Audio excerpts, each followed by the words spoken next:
Okay, quick disclaimer.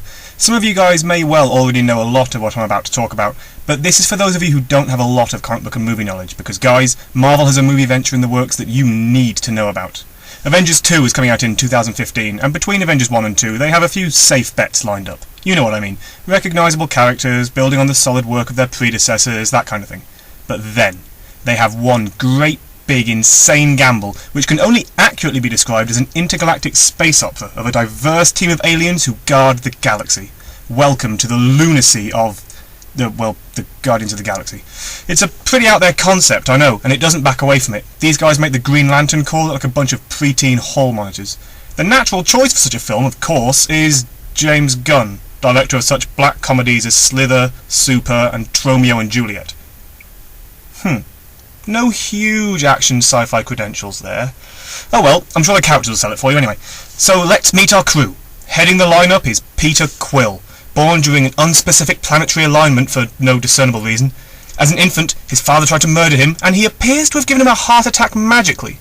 Then he has the gall to be a whiny little bitch about being an orphan for a while, until the Master of the Sun turns up, which gives him a superpowered suit and a psychically linked sentient spaceship, creating the Star-Lord. Which big name, safe bet have they chosen to play this risky lead character for the film?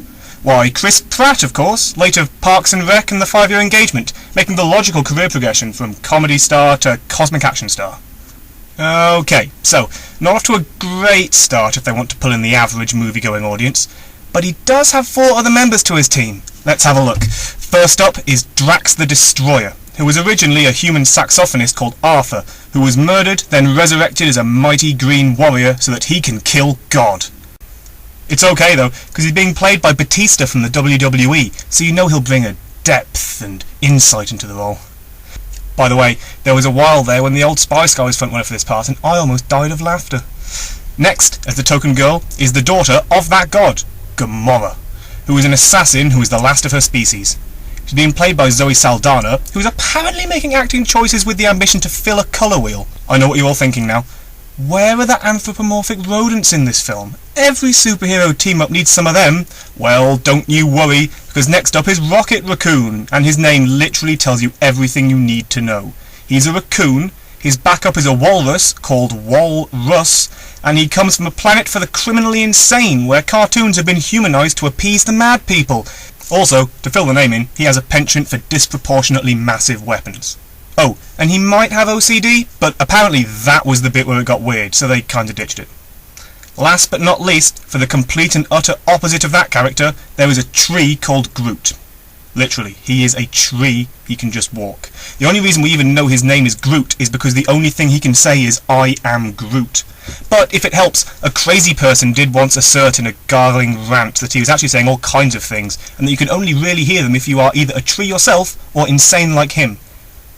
As a tree, you can literally take a clipping and grow yourself a new Groot, so don't expect him to make it out of this film alive, because there is no reason at all why you wouldn't kill him to raise the stakes if you were, say, the writer of the Scooby-Doo movies. Honourable mentions also go to Mohawk Merle Dixon as the founder of the group, Cal Naughton Jr. as a cross between Doctor Doom and Thor, and a 6-time Oscar-nominated actress setting Marvel up for the kid from Iron Man 3 to become a superhero in his own right.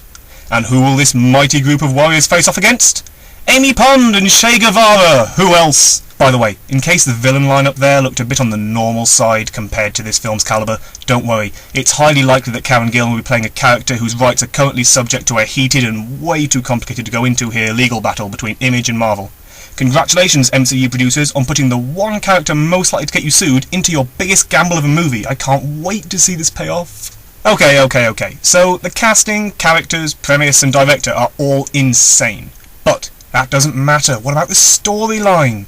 Hasn't been released yet, of course. All they've told us is that 95% of this movie will take place in space, so that you know it will be grounded and honest. But what can the comics tell us about what to expect from this? Well, let's just say it doesn't get any less weird. Even when it isn't about full-on intergalactic space wars, and FYI, it is about full-on intergalactic space wars, the concepts are beyond nuts. In one, the universe got invaded by another universe where everybody was immortal, and that universe was called the Cancerverse.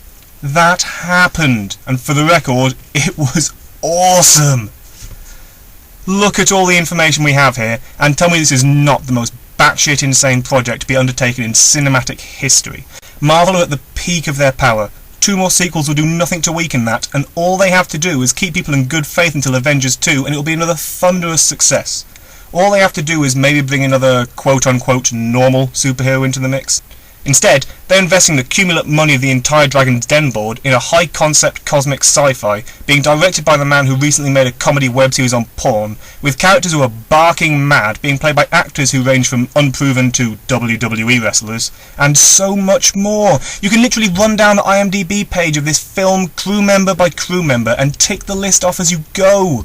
We have the erratic cinematography of Kick-Ass, the art direction team of Quantum of Solace, the stunts are being coordinated by a horse expert.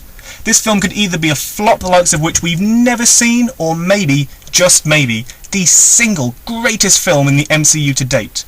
This is the one, people. At this stage, I don't even care about the Avengers 2. This is the one that could change everything. See ya!